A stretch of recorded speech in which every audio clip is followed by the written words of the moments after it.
It's one aspect I don't have to worry about controlling anything. Oh, Doug, we're live! We're live!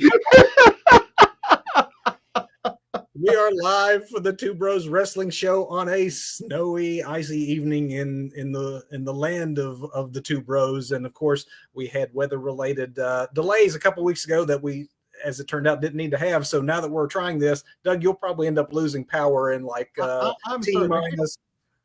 I keep looking outside, like I said, we were talking before we went on air, I've had some, at least one power bump and multiple like internet outages. I mean, things are dipping. My up and down speeds are terrible and not what they normally should be. So you may lose me. I may slow down. I may freeze like that, like I did at the old house from time to time. But we'll see what's going on. Kevin, We'll see how it goes. Are we talking about ROH tonight? Is that our main topic? Well, speaking of up and downs, Doug, there's certainly a lot of up and downs to talk about with Ring of Honor. The highest of highs just a few years ago, selling out Madison Square Garden, to pretty much releasing everybody. So the legacy of ROH is one of extreme fandom, probably one of the more beloved and influential promotions of the last 20 years, I'd say. But we're going to get into that, the past, their present, and how it came to this point, and whether or not this is truly the end or the April relaunch that they were talking about, whether we think it'll be successful and what the future may hold. So if you're a Ring of Honor fan, and if you're watching this show, you're probably a obsessive wrestling fan, and therefore you should be a Ring of Honor fan, and you might have an opinion on this. We'd love to hear it. And we'll be getting to that in, I'd say about 6-7 minutes, Doug, because as we do... the opening bell. The opening bell. And then continued with other noises. We're doing a conga line with the opening bell tonight. I love it. It's a happy opening bell. Actually, for our top news item, maybe this isn't so happy. And Doug, I want your take on this one, because I think it's an interesting bit of news in that Major League Wrestling has sued World Wrestling Entertainment and CEO Vince McMahon for antitrust. Federal lawsuit basically calling out WWE for monopolizing the professional wrestling market, which, let's face it, they've really done since they destroyed the territories in the 80s for the most part. But in MLW's lawsuit, they accused both WWE and Vince specifically for threatening content partners for doing business within MLW in order to protect WWE's 85% market share when it comes to professional wrestling broadcasting rights. So the lawsuit claims WWE interfered in 2021 to cause Vice TV to end talks to air MLW content, which they had done previously. And then they also claimed that they had a 40% drop in ticket sales after Fox, apparently, reportedly anyway, Vince McMahon called Fox and yelled and screamed, and I'm sure used a lot of 4-letter words in that yelling and screaming, on the fact that Fox's free streaming service, Tubi, was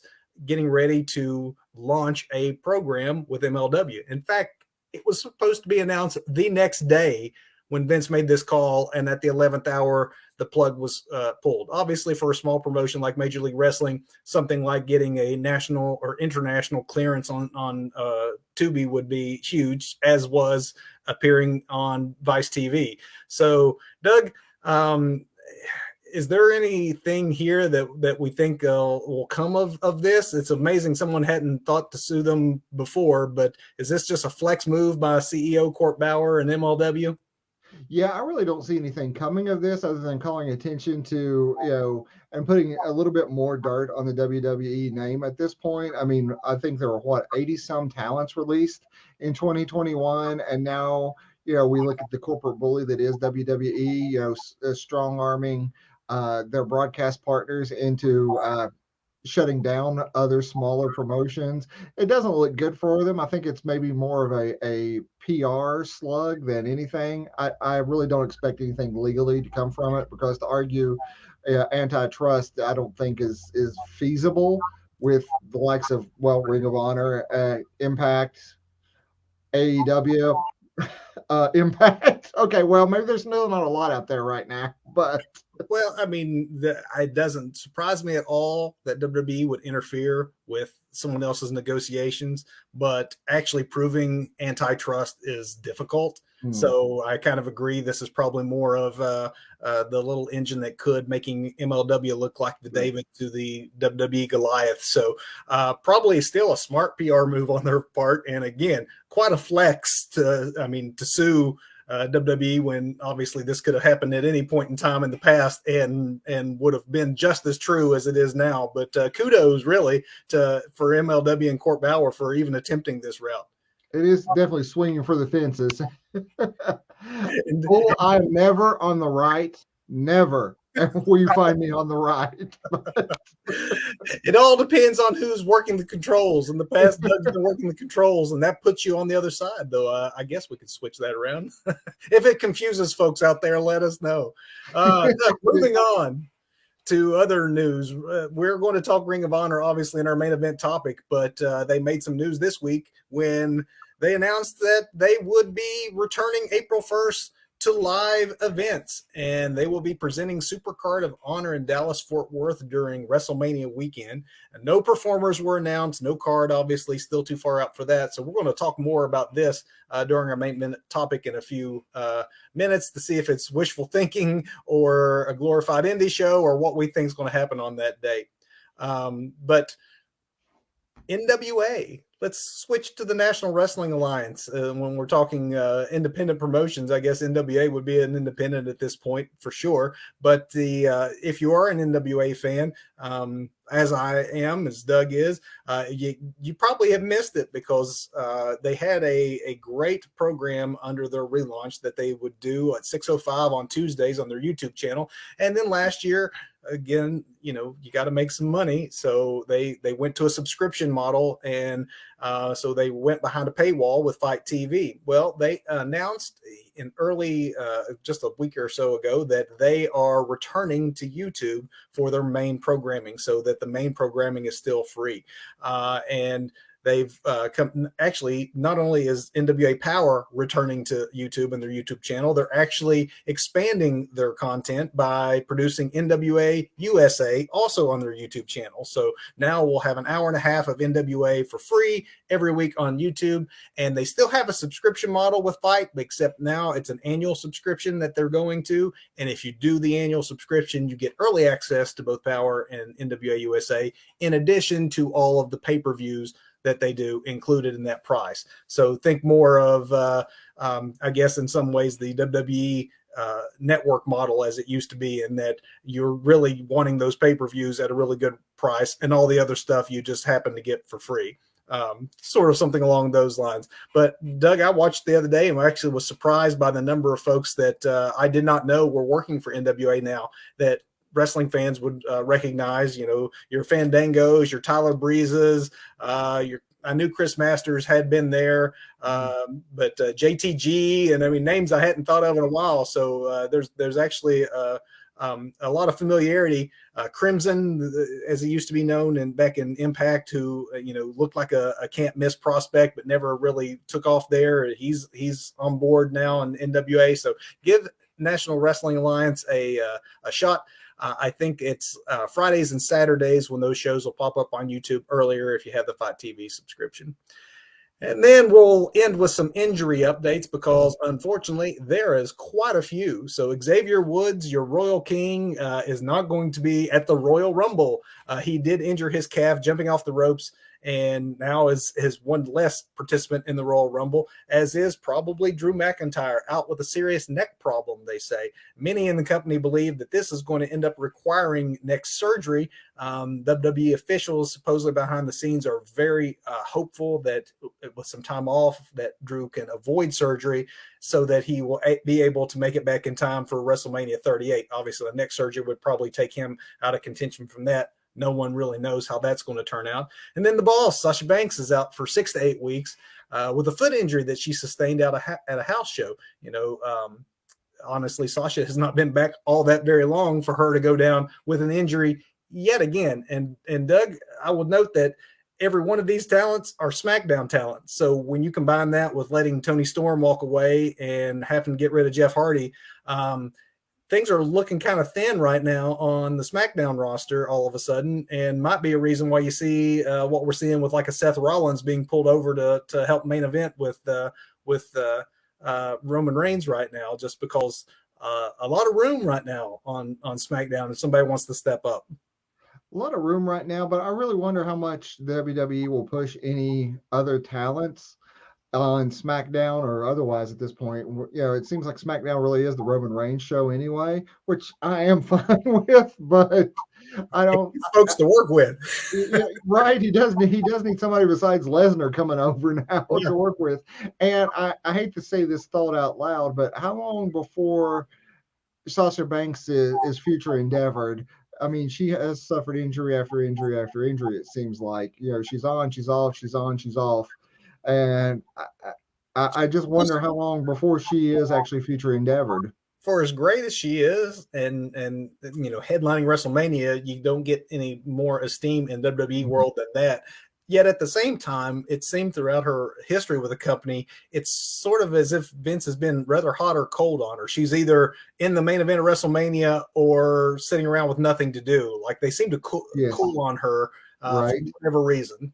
It seems like, she always comes back to Thunder, and then, something happens, and it is only a matter of time before the brand split is over. Even if is there a brand split at this point? I mean, you've got AJ Styles showing up on NXT, Brock Lesnar just showing up and taking a Raw belt, then going to SmackDown.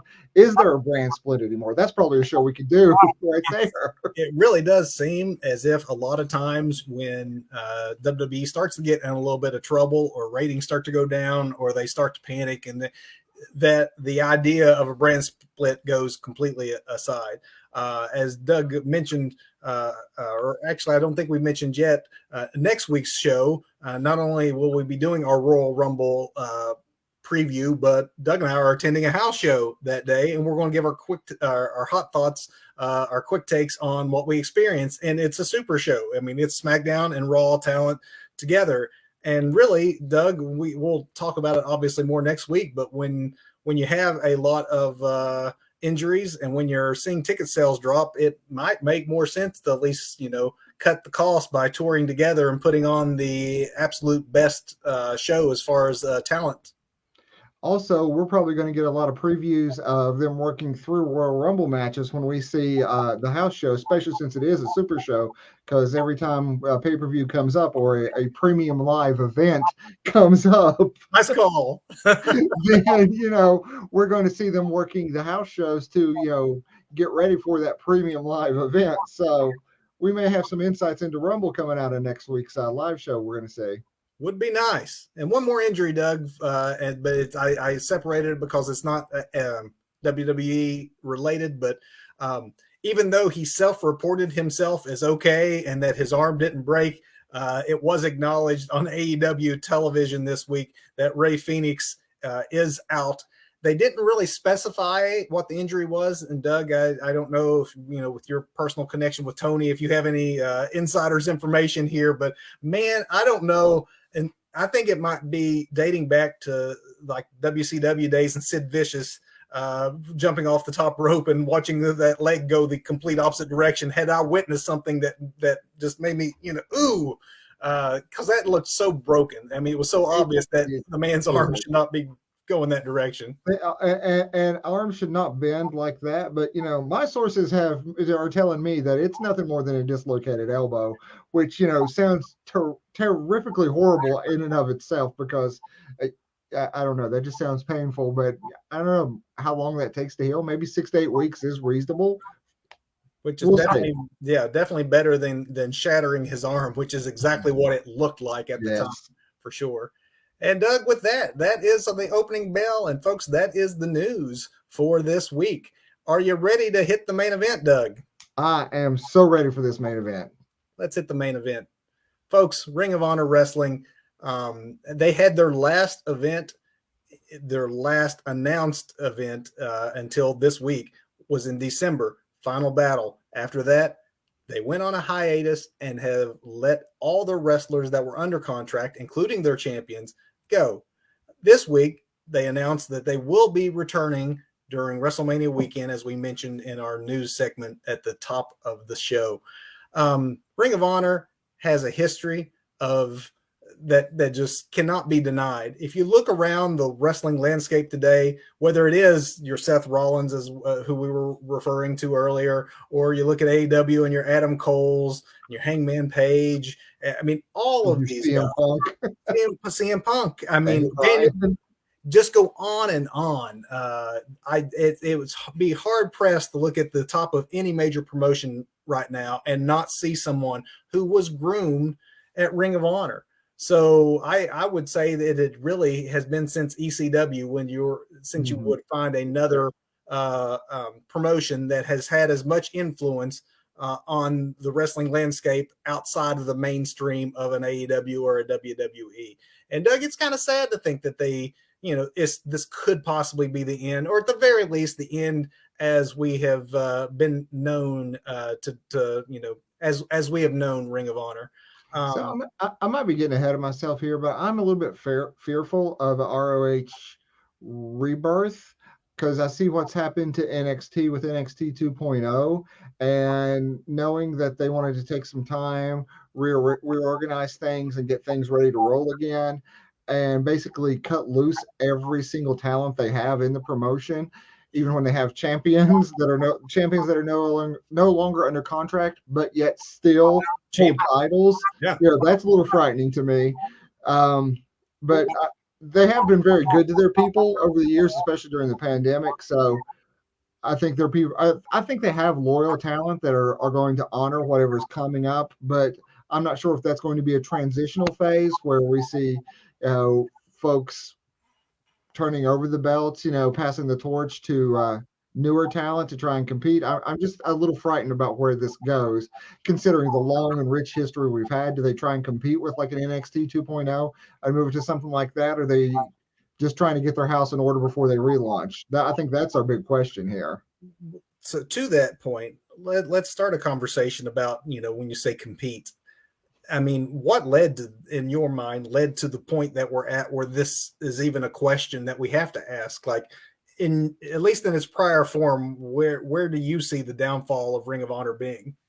So I don't really know if we can even call it a downfall, because if you think about, the global pandemic that we are still in, again, there goes our YouTube numbers when I say that out loud. I didn't say the C word this time, but nevertheless, the global pandemic has been a hardship on everybody, sure, especially at live performers, whether it be musicians, stage plays, or our scripted sports events that we love. It's hit them hard, because these are live events that they couldn't do for almost 2 years. We're just still slowly getting back into that, and a lot of wrestling events that are air in front of people.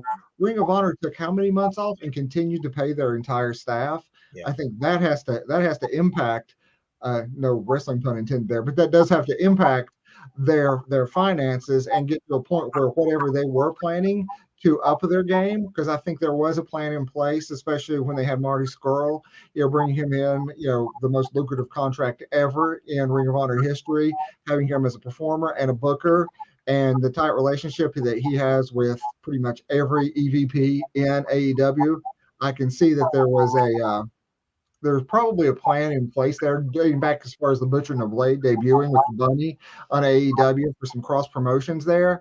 But then the global pandemic hit, things went sideways. Along with that, we had the Me Too, or not Me Too, but the Speaking Out movement, which pretty much took their head booker right off the table for issues involved with him, along with a lot of other people. So it was almost a perfect storm we had there all at once that hit. Yeah, really hard. I don't think you can point to any one thing, because it was a multitude of things. Obviously, if you're teetering on the edge, the pandemic and then losing your head booker, and after committing so much money to him, obviously is going to push you over that edge. I was fortunate enough to see Ring of Honor maybe 5 or 6 times during its existence. And even pre-pandemic, the last Ring of Honor show I saw was the first I'd seen that was not sold out to the rafters, and it was maybe 20% capacity, because they just were that low on recognizable names and talent. And for me, sort of, I guess the beginning of the end was maybe All In. Because AEW, as great as it is, as much as we love it, Ring of Honor helped them get off the ground. This is actually pre-AEW. It was just a massive show that Cody Rhodes and the Bucks wanted to do, but they really were ground testing the AEW concept, and Ring of Honor honestly knew better than to fight them on it, that it was best for them to support them on it. But in many ways, when you lose the Bucks and Hangman and Cody all at the same time, and then AEW launches and is successful, it was the beginning of what would become AEW and the end of at least this era of Ring of Honor, because in many ways, that alternative that AEW is now is kind of the role that Ring of Honor played on a much, much smaller scale previously. They did have one more, I guess, last gasp. They did sell out Madison Square Garden just, as recently as 2019 with Supercard of Honor. But that honestly was as much New Japan Pro Wrestling as it was Ring of Honor. And I guess that also goes to the point of what role AEW now plays, that Forbidden Door concept. You could argue that Ring of Honor kind of invented that. A lot of the biggest moments in Ring of Honor history were them working with other promotions in a way that benefited both sides, something that they, WWE would never do. And so it, again, helped them be that alternative. Yeah, I think there's a lot of partnership there, and there's definitely, I can see from the upper management levels in Ring of Honor and New Japan both, when the Bucks and Cody and Hangman and Kenny, went to form AEW, there's a lot of issues there. But I really do think that, Marty being part of the Elite and being, Marty, like we're tied or something, I just said, look at me and Marty, the villain. I have a villain shirt I won't even wear anymore right now. But no, you can't. I can't wear it anymore. But anyway, when Skrull, was made head booker, a talent, he was going to NWA. He still had the New Japan contacts and could wrestle in New Japan as part of his contract. That opened up all these doors for Ring of Honor to keep things going, have programs going with the NWA, with New Japan. Eventually, I really do think that would have led the doors opening back up, just because who he's friends with in AEW, and that could have pushed things in a completely different direction. But again, there was this perfect storm that hit right after that. And, because I was thinking about this going into the show, I really haven't watched ROH religiously since, that massive exodus. The thing that kept me exodus. Yeah, the thing that kept me coming back was Marty being there, and things with like Villain Incorporated, Brody King, PCO, those things. But, I mean, PCO did headline the last Ring of Honor show I saw, but I think it was with what's his name? Dave Mastiff or no, that's in UK. It was someone who was from Ring of Honor's past that wasn't even really a part of their ongoing product. Like it was low on stars for sure. And it's just a like maybe 2 short years before that, I saw maybe the best Ring of Honor show I ever saw. And we're talking the Young Bucks were there. Cody was there. New Japan was partnering with them. So not only did I have the Bucks and Hangman and Cody involved, Jay Lethal wrestled Tanahashi, Minoru Suzuki was, on the card, making his return to the United States for the first time in 20 some years. It was quite the show when I go back and look at all the star power that's on that are now headlining AEW or in WWE or New Japan right now. Particularly when, as you said, perfect storm with pandemic hits and you lose that connection to travel for like the New Japan folks and stuff coming over, the AAA folks that would come up. A lot of doors shut for them. But you said something interesting to me about the relationship you thought would open up with AEW. AEW let NWA guys on their show, New Japan guys on their show, Impact guys on their show. There was never any ROH talent that showed up on AEW, despite the fact that back in the day, it was Ring of Honor and their production team that really put together the first pre-AEW show for them. I always found that strange that they didn't find a way to work together during that time. Right, because I would have loved to have seen Roosh on AEW during that time. Bandito and Roosh, just those two in AEW. But I really do think that Ring of Honor took the biggest hit. New Japan survived that. New Japan got by when the Elite left. Ring of Honor suffered from that, and I really think it took Skrull staying and starting to rebuild all that to open those doors back up. We just never got around to opening those doors back up because of all of the things that happened during the speaking out movement. And then things just completely fell apart. And one of the many things I don't think there was ever any like mismanaging of money, mismanagement of talent, lack of talent that ever happened with ROH. It was just a perfect storm that hit them hard. And they did the right thing by taking care of their entire roster during this pandemic. But I think at the end of the day, that cost them, and there needed to be a reorganization of the company. What that looks like, we'll wait and see. And it should be noted that you mentioned New Japan weathering the storm. New Japan didn't have an AEW in their backyard that became instant competition, which didn't help Ring of Honor, honestly, because Ring of Honor was the American alternative if you didn't want the mainstream that Vince was putting on. But when all the cool cats left and formed their own promotion, essentially, that had a lot of money behind it and resources that Ring of Honor didn't have the same access to, the writing was sort of on the wall that you can't be that alternative anymore. They'd sort of raised themselves really from a independent to many would argue that they, for a brief time, actually leapfrogged Impact and became the number 2 promotion in the country, because Impact, when you couldn't figure out what channel Impact was even on, ROH had these relationships with New Japan, was working Madison Square Garden, was buzzy because of all the many people we were just talking about. And they had a buyer in Sinclair. You were going to have all this national coverage, and Sinclair was not only putting you on the air, they were invested in you. So they were going to have a great deal to do with your eventual success. And it sort of went the opposite way, Doug. When you're not ran by a billionaire who's passionate about wrestling, and you're just another department in a larger corporation, and things take a turn to the south, the writing's kind of on the wall there too, wasn't it? As far as that perfect storm. This is so true, especially as a former Sinclair employee. I can speak a little bit to this. Right. More information.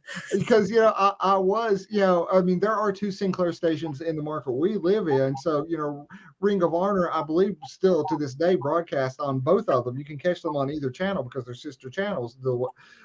But, still, there's a lot of coverage that Ring of Honor could have had there. But I think just so many things happen one after another. They lost a lot of star power. Not that they can't rebuild their own, and probably a lot of their remaining roster that they left with at the end of December is going to find their way and be household names in wrestling within the next 5 years. Some of them already aren't, like Jay Lethal. Well, I don't know if Jay's actually a household name, but you get the idea what I'm saying. But it just did not happen for them because, there's not a nerdy little, billionaire, pushing that narrative of, hey, Dad, I need more money to hire like 30 some additional talents that other people are letting go this year to, add to my collection. And this really does get back to the perfect storm point of things, because they've been at the point where they have to replenish the roster. They have always been at that point, whether it's Samoa Joe or Daniel Bryan or Seth Rollins or, the Young Bucks, or way before them, the American Wolves. Or, you could just go on and on and on and on. People earned their stripes in Ring of Honor and they moved on. Now, those people that want to learn someplace outside the WWE system to then be noticed by WWE have a lot more options than Ring of Honor, and honestly a lot more lucrative options. So it's maybe now more advantageous to want to go to an AEW and start there in their system and on Dark or what have you, and move your way up onto TBS or TNT than it is to be involved in Ring of Honor. So that's something they didn't have to worry about before, when they were always replenishing that roster, because they can't exactly afford to pick up like, a Braun Strowman or somebody. They're not that promotion. And so they're kind of stuck in between neither fish nor fowl at this point in many ways. But That's so true. And you just look at the depth of the roster. I mean, like you said, there's been so many that have came out of that system, and it almost became developmental for WWE at some point. I mean, it really did transition. You mentioned it earlier, from ECW to Ring of Honor, turning out, WWE star after star after star. I mean, Kevin Steen, Kevin Owens now. Sami Zayn. Sami Zayn, El Generico, absolutely. Yeah. I mean, how long did it take for audiences to stop chanting that El Generico chant for Sammy when he would come out? They've made their mark in one promotion and then brought it to WWE, but I don't want to blame the Elite, but I think the more we talk about it, the Elite had quite a bit to do with the I don't want to call it a downfall because it was as much the pandemic as anything, but the Elite took a lot of star power right at once, which was not expected, I don't think. And then in many ways filled the space of the cool underdog promotion with all the neat indie acts on it that Ring of Honor used to be. And they even have a very much of a developmental system now with, like 4 additional hours of programming beyond just Dynamite, where they can showcase a lot of young up and coming guys. And then you even have spunky independents, as we were talking at the front of the show. You got MLW standing up to Vince McMahon and WWE, and their product in the last year or two had produced, pulled through folks like Ricochet and Shane Strickland, and some hip acts that they kind of were fulfilling the role that ROH used to have. So there just was a lot. Ring of Honor used to be the cool alternative, and then they were just one of many cool alternatives, and that makes it really hard to replenish. It's hard to ever think of how you replenish after losing that much talent all at one time. And the AEW definitely took a lot of that, but that might be a good play. Game changer wrestling. That's another good point there, Dave, because they have been looking pretty good right now and have taken some of that Ring of Honor talent. When you mentioned Jay Lethal, Doug, I think let's transition here to talk about, and no offense to Game Changer or Impact or New Japan, there's a lot of viable options. The men and women that were released from Ring of Honor, most of them will find work if they want to work.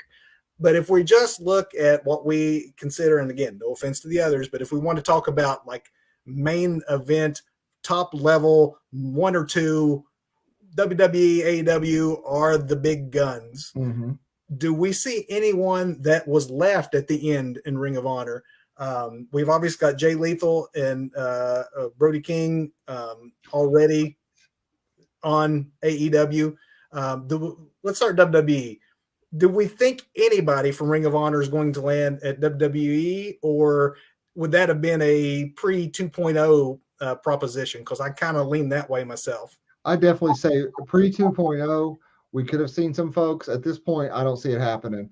No matter how young they are, it doesn't seem that WWE is interested in people that they aren't soup the nuts, like building from the exactly. Yeah, they are starting foundation and building up their own little WWE universe with their own homegrown talent. I think that's the whole point of NXT 2.0 at this point. I still don't know who that audience is for, but that's what they're doing with this now. It goes back to much more of a developmental, and they build their own. They don't bring in that cool indie promotion that Triple H had created for NXT. It's not that anymore. So none of these ROH guys end up there. At least I don't see it happening. If you wanted to think about NXT, the original, and what made it the coolest promotion for the longest period of time, you're talking about the Undisputed Era or Keith Lee or Johnny Gargano or Tommaso Ciampa.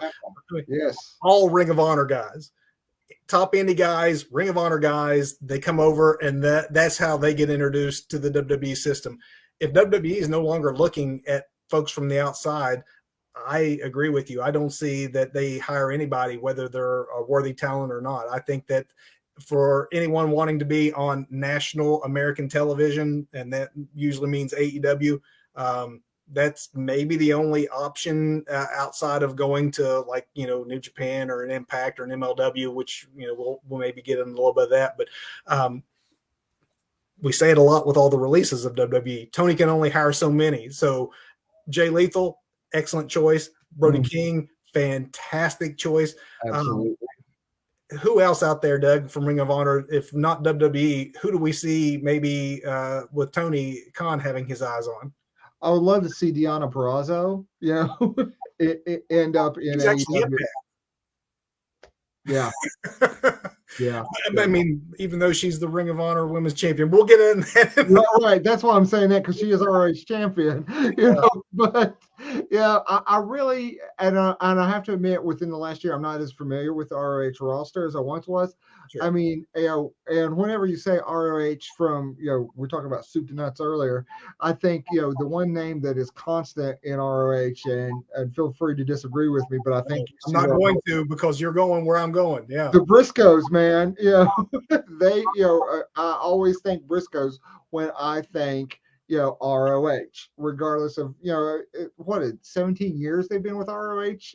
They're like, they were there literally since day one. As teenagers.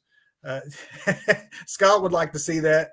I mean, and AEW is the land of tag teams. So, I mean, if you're going to, you can't talk Ring of Honor without talking the Briscoes. And yes, a lot of the big stars were already gone. Doug, you said that you are not as familiar with the roster. Honestly, if you looked at it right now, the ending roster, you would probably be going, who? Because there is a lot of names on there that were not yet made a name for themselves on a national basis. That's not the case with the Briscoes. They have been one of the best tag teams in the world for the last couple of decades. Right. They did set up a bit of an angle that I'm kind of surprised has yet to be followed up on. Even with, I see a promo cut, within the last week from the FTR, I almost called them the Revival, from FTR, saying, hey, we'll fly you here to Orlando, come on, we're waiting. So I'm still waiting for that to happen. Tony, obviously, even though AEW and Ring of Honor didn't work together in the way I thought they would during the Forbidden Door era, they did work together on that last pay-per-view of Ring of Honor by Tony allowing his talent to both send videotapes if they were former Ring of Honor guys to talk about the history and to congratulate Ring of Honor and all they'd accomplished, or actually send talent. FTR showed up on the final Ring of Honor pay-per-view and basically challenged the Briscoes. So I still think that's going to happen at some point in some time.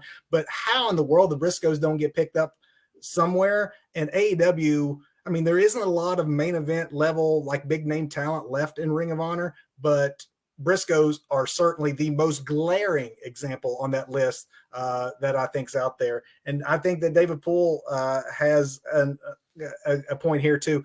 Bandito, yeah, absolutely. I can totally see Bandito. And so, Gresham's the last Ring of Honor world champion, and I can see him, being there as well. And outside, am I froze? Is that what's going on? Doug, man, this snow is killing my connection again. Come on, you guys can hear me, right? You can hear me. Yes, you can hear you, but man, this is just like the old house, and my internet connection is like 1,000 times better here. But this snowstorm that's rolling in has killed my connection all day. It's been up and down. The old house would always freeze you in some sort of compromise, position, but you actually look like this is a headshot you had taken for work or something. It's natural in this state. At least I don't have a drink in my hand in this picture. So, Doug, maybe you'll come back or you can try reconnecting, or we can just go with audio only. At this point, I find this more entertaining when we're just audio only. Eventually this should come back. I've got my desktop and my laptop both running because I have notes about ROH on my laptop, and I'm running my feed off my desktop in here in the studio. But all right, let's just roll on, man. We're going to pretend that Doug is in the field right now, and so he's calling in, and we've put up the picture of Doug calling from location. One female talent I'd like to mention that I think might land somewhere, because we haven't really, outside of Deonna Purrazzo, who isn't technically a Ring of Honor talent, but Roxy, who was the first Ring of Honor women's champion that came out of their tournament in their relaunch of their women's division and just lost that belt to Deonna Purrazzo. She is 20 years old and phenomenal in the ring and likable on the mic. If any of the female talent have a place to land in AEW, I think it's her and Trish Adora, who has appeared on Dark, I think is another that might end up eventually being full-time All Elite on the female side. But Deonna Purrazzo, Doug, let's get to her because she is your new Ring of Honor World Champion. So it's important to talk about how that happened. As you mentioned, all the champions continued to hold their belts and are defending them elsewhere. Right. The Briscoes are last tag team champions. David Poole mentioned GCW. They've been defending their belts in GCW. Sorry, I just saw Poole's last comment. He's really, really good at this. He's got Don't step into the ring. You can't hang with me, man. But Maria Kanellis has shown up on Impact. There's been an Impact angle. They've been running a Ring of Honor invasion angle where you had the world champion Jonathan Gresham show up there, and he's also been defending his belt throughout the endings. OGK, which is Mike Bennett and Matt Taven, have also shown up on Impact as part of that invasion. OGK are also showing up on NWA. I realized when I started watching Power again that they have invaded there as well. So you're seeing the champions continue to defend their belts throughout the wrestling world. Doug, you said this gives you pause? You know, my concern is that, you know, they pretty much have handshake deals. Not that they're continuing to defend the belts and keep their Ring of Honor name out there. I'm just thinking like long-term storytelling, which I love a slow burn. I love the long-term storytelling. You know, it scares me that there is now a promotion like Ring of Honor that does not have these contracted individuals, especially these individuals that hold their belts under contract. You know, like in the case with Purrazzo, where she is contracted, she's an Impact player, you know, but you know, she holds this, you know, ROH belt now. You know, she's still contracted to, you know, Impact. She'll drop that ROH belt at some point, but to who? But these other folks that are, you know, ROH guys and ROH belt holders, they could literally do that. Oh gosh, what was it? Medusa? Was it Medusa? Oh yeah. Through the belt. Yeah, and just drop the belt like on Nitro in the trash one day. Not that that's going to happen because there's not that competition, but you know, it really stops dead long-term storytelling or even short-term storytelling. If somebody doesn't get the pay they want, isn't satisfied with the angle, wants to go over some other guy. So Ring of Honor was so beloved, it almost makes you wonder if those handshake agreements were with people that they thought they could trust to keep the brand going. That's just it. Because, you know, looking at their champions, you know, these, especially the Briscoes still being the, you know, their tag team champions. Jonathan Gresham, who was, you know, a trainer in the ROH dojo. See, I'm not real familiar with Gresham. Going to be straight up and honest about that. You know, if he was a trainer in the dojo, that's probably the guy to put a belt on to carry it and keep it going, because I think they bred a very loyal employee base because of what they did during the pandemic to take care of their team. Which makes me wonder about the title change. If like a Roxy, who's 20 years old, and even though they were behind her as their first champion when they rebooted the women's division, if someone like a Deonna Purrazzo they thought could be more trustworthy to come back when they needed her to drop the belt on a Ring of Honor show, and like a Roxy who is already working with MLW. That's a very good point, you know, because I mean, that's what scares me most about the arrangement with ROH right now is where they cut everybody loose. They ended their contracts, said, go do your things. You know, you go do you, dude, or do that, as the case may be. And, you know, we're going to call you in April. And it also scares me that things are kicking off again on April 1st. That just scares me. Gotcha. There's no ROH anymore, you silly marks. You know, I'm just waiting for that. There was a lot of people that thought at the end of December, when everyone was hugging and crying at the end of like the last ROH pay-per-view, that it was the end, like truly the end, despite what they said, and that this whole April relaunch was wishful thinking. Doug, let's transition, I guess, to the end here and the possible future for Ring of Honor. All this is speculation because none of this has been officially announced by Ring of Honor. They've announced returning on April 1st, but the reports of the wrestling media is that moving forward, Ring of Honor would operate as a glorified independent promotion where it would be no one under contract and it would be just a deal by deal basis. I think that could work for pay-per-views. How you do ongoing television, I'm not sure how that works unless you have some folks under contract. Exactly. That goes back to what I was saying. There's no even short-term storytelling that you're guaranteed because nobody's under contract. There's not even okay, for the next 4 weeks, you're going to be doing X, Y, Z. You're on a program with this guy or gal. Yeah. There's none of that. There's okay, we'd like you to show up this week and do this kind of a situation. And an MLW, for example, has had a lot of success with using handshake deals or just one-offs, but they also have a core group that are under contract. Your Alexander Hammerstones, your Jacob Fatus, they're under contract, and then everyone else can come or go and provide them fresh competition, fresh faces, names that people will recognize. To some extent, AEW does even a lot of this where you have guys and gals making appearances that aren't under contract. So that part of it doesn't concern me.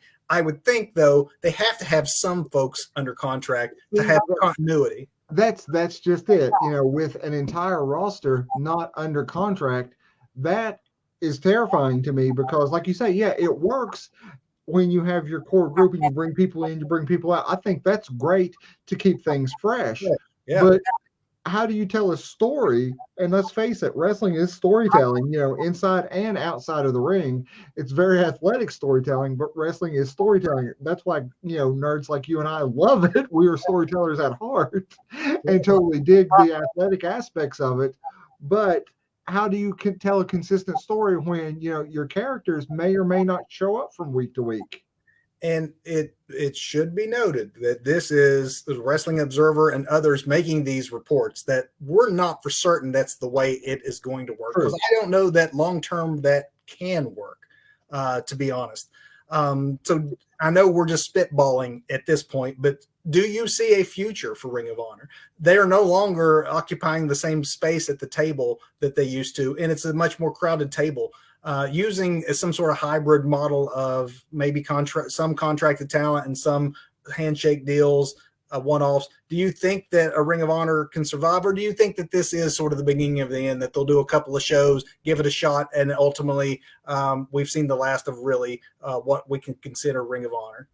I really don't think we're going to be able to make that call. At least I'm not, because I'm Mr. Knee-jerk reaction about these things anyway, Mr. Hot Take. But on this one, ROH has earned a lot of time with me, so I want to step back and say, let's see what happens in the months after April. Let's see where we are by the middle of the end of summer, and then maybe revisit this then, because right now it sounds really scary to me from everything like we're reading, and I don't see a future with the storytelling aspect.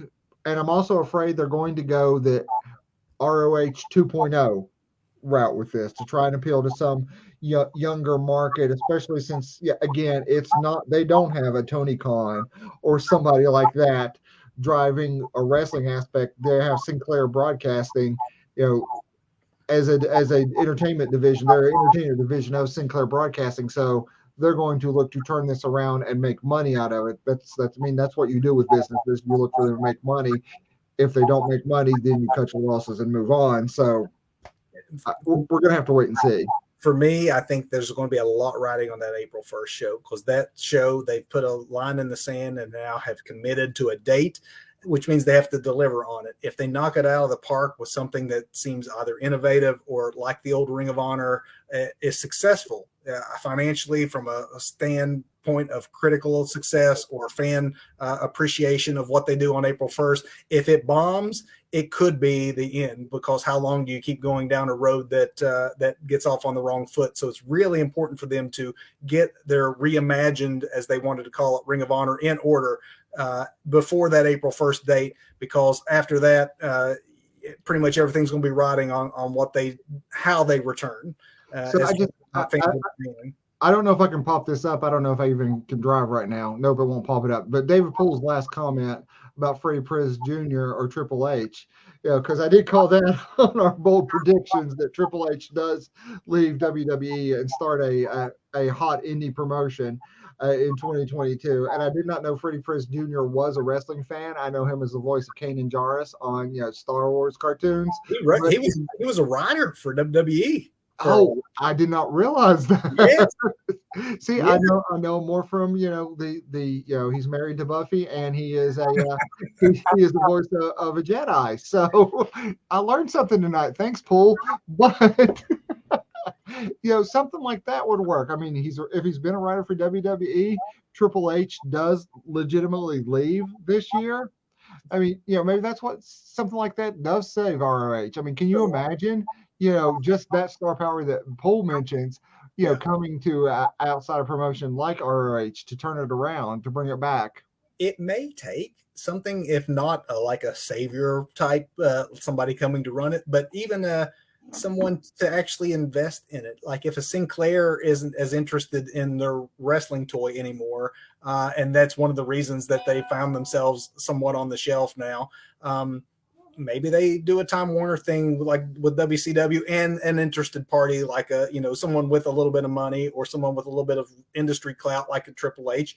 Maybe somebody gets interested in it. Maybe it takes coming out from under the Sinclair banner for them to have a real future. But yeah, I still think, we are mid to late summer before we can make a call on this. We got to see what they start with and where their plan is to go, because I think by the end of April rolling into May, we're going to have a very good idea of what they're trying to do. At least that doesn't mean they won't course correct if it's not working, but we're going to have a very good idea of what they're going with. Are they trying to reboot what they had, or are they going in a 2.0 direction like NXT? We'll see. I say we revisit this topic and let's do another show on over the summer and give our take on where they're at and what we think about the reboot. Sounds good to me. Let's do it. Let's now go to the big finish. Doug, we haven't done one of these yet in 2022. So botch of the week, do you have one? Man, here's the thing. So work this week. I know you guys probably get sick of hearing this. You and everybody who watches this show get sick of hearing this week, but this day in and day out. But work, very challenging this week. So the only wrestling I've watched this particular week has just been Dynamite. That's it. Haven't been able to watch anything else. So I was going to try and plug something from Dynamite, but as far as match of the week, performer of the week, I don't really have anything like that. But I was really hoping that I could call that Sammy and Daniel Garcia match as at least my match of the week or performer of the week, but it looked pretty botchy to me, man. There were just some sloppy spots there. I'm not sure if that was Sammy or Garcia or who it was, but I'm calling that entire match as my botch of the week. I understand what they were trying to do, get Sammy and Garcia over while telling the story about Jericho and Eddie Kingston on the outside, but it just seems so sloppy, clunky in spots. I've seen Sammy work so much cleaner in other matches, so I don't know if there's not the right chemistry right there, or if these guys just weren't clicking that particular night. But that whole match, I'm calling the botch this week. As JR would say, a tough night at the office. Absolutely, man. Absolutely. I think the big surprise for me is hearing that Doug only watched AEW and still managed to find a botch. I was going to call it with the return of the Murder Hawk there, or the Murder Mohawk, or whatever Archer's called, because that seems sloppy and clunky too. And I thought for sure I'd be able to call the Sammy match as the match of the week, since that's the only thing I watched. But there was really nothing hot other than that Brody King debut on AEW this week. Well, for me, botch, I'm going to go with this. It's one that I've had in my mind for a while. I wanted to bring up on the show, but and it's an AEW one. And then when I saw her, I thought, okay, this is maybe the week for it, because I didn't see a whole lot else that actually got my goat this week. But Emi Sakura, I know she's a women's wrestling legend, I guess, in the making over in Japan. But when I see her on AEW TV, I just don't get the presentation. I know sometimes wrestlers from Japan that come over, maybe something gets lost in translation, but it's kind of like a Freddie Mercury gimmick that she works. Yeah. And then there's this really awful entrance music that sounds like a Casio keyboard is running at like a double speed. And because it all sounds too fast, her entrance with Lulu Pencil and stuff feels like it's also like they're sprinting to the ring. And she's using a holding on to her crown because she's walking so fast, it's like it's about to fall off. The whole thing, before she even gets out there, it just seems like, what am I watching, and why is it being presented the way that it is? I'm not sure what they're hoping to go for with it, but I'd love to see her repackaged, because once she actually gets in the ring and wrestles, it's all good. But everything from the entrance all the way down to the ring just looks like like I need to hit the television and hope I fix something by doing so. Yeah, I know. And I don't know what Poole is talking about, but I have no idea. Is that what the way NXT 2.0 is going now? What does that even mean? I don't even understand that sentence he just wrote. I'll put that back up there. I can't remember her name. I was going to mention that as a botch of the week. Had I remembered what her name was. Yes, there is a wrestler now on NXT 2.0, and her gimmick is that she's sleepy, I guess. Backstage. No joke. She's backstage and other wrestlers kind of like wake her up, and then she comes to the ring. In some ways, though, it's almost like that Orange Cassidy gimmick, sort of a take on it, where the, laconic, half asleep looking like person that doesn't seem intimidating suddenly pops to life, because once she woke up and was tagged in, she looked really amazing. Yeah, David, it is something like that. I can't remember. We'll figure that one out for next week. But she actually looked really good in the ring. But the gimmick, it's one of those 2.0 gimmicks that might not cut the muster long term. I tell you, the only thing I still see that works for 2.0 is Breaker, which I wish they'd just call him a Steiner and get it over with. But see, 2.0 is actually taking it for what it is and not trying to think about what I miss.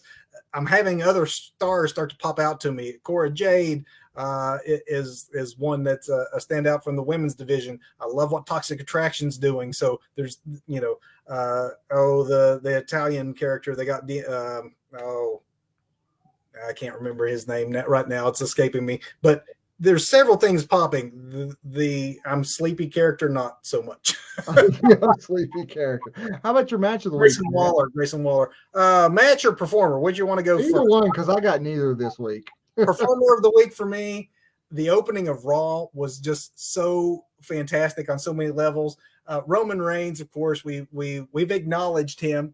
We have acknowledged our tribal chief. We've acknowledged him so much. The fact that he was great in the opening segment of Raw is to be expected, and so it really is for these other two. But I will point out that Paul Heyman breaking down and pretending to break character by standing next to Brock Lesnar while getting upset and then professing his love to his tribal chief was absolutely priceless. And then Brock Lesnar on live TV doing knock-knock jokes. Come on. It's fantastic. Honest to goodness, I don't know that I have seen Lesnar seem like he's having this much fun in years. He really does seem like he's recommitted to the sport of professional wrestling right now, which makes him even more interesting when he's on TV, because let's face it, as talented as he is, there was a period there when he was holding the championship part-time that he seemed like not really invested in anything that was going on and was there to collect a payday. So I'm happy to see him motivated Brock Lesnar, because that's what it looks like we have. I have seen some YouTube footage of him breaking character, I guess, and I just did air quotes, but you can't see me because I'm frozen because my internet sucks. But Storm, it's the storm. Your internet's probably okay. But where he's breaking character, and hanging out with fans after he won the is it the Universal? I get the championship. Yeah, he's the Universal Champion. Yeah, the Universal Championship. From Big E, he's hanging out with fans in the crowd, and he seems like he is just loving life, man. That is really good to see somebody actually enjoying their job. I have it wrong. He's the WWE champ. Roman's the Universal champ. I get whatever champion he is, he's loving life right now, man. For real, legit. My match of the week, Doug, I'm going to go and actually expand from a week. We haven't done this since the beginning of the year, and so much good happens in that first week of the year. I want to capture it because the best matches I've seen thus far in 20,000 or 2022, in the year 2022. It's been a long time since I've been on the show. So long that you're shocked into stillness. Although I look really smug. Usually. Man, you actually screwed me a little bit on this one because I thought for sure that you would probably be going Bryan Danielson and Hangman Page 2. Well, I could have totally went with that, but just going from the past week, catch up. I saw nothing. But I mean, if we're gonna call that, yeah, absolutely. But because I thought you might call that one, I wanted to bring attention to matches that probably weren't seen as by as many American fans, because there's no doubt about it that Bryan and Hangman 2 lived up to the billing of the first one and was 4-5-star match. But over in New Japan, Wrestle Kingdom takes place first week of January. It's their version of their big show of the year, their Wrestlemania, if you would. And they had 2 main events on the 2 respective nights that were absolutely match of the year candidates right out of the gate, which New Japan often does with Wrestle Kingdom. But both of these, Doug, this will come as no surprise to you, obviously. But both of these main events featured Kazuchika Okada, one of the best wrestlers on the planet, bar none. The man truly is a wrestling god. I mean, a wrestling god. And he wrestled with 2 wrestling gods. And so, therefore, 2 nights in a row, you have 2 classics. His second night, he took on Will Ospreay. Man, phenomenal. But I'm going to give the nod to actually the first night when he recaptured the World Championship of New Japan from Shingo Takagi in my match of the week. 5-star match. Well worth the go buy the package from Fight TV. If you don't subscribe to the New Japan World, watch beginning to end. Great couple of pay-per-views. They're not premium events over there. They're pay-per-views. But the main events particularly and bask in the glory of Kazuchika Okada and Shingo Takagi on night 1. This sounds excellent. And there was just too much wrestling to enjoy. I mean, there's too much great wrestling out there to capture all of it and enjoy all of it. There really is.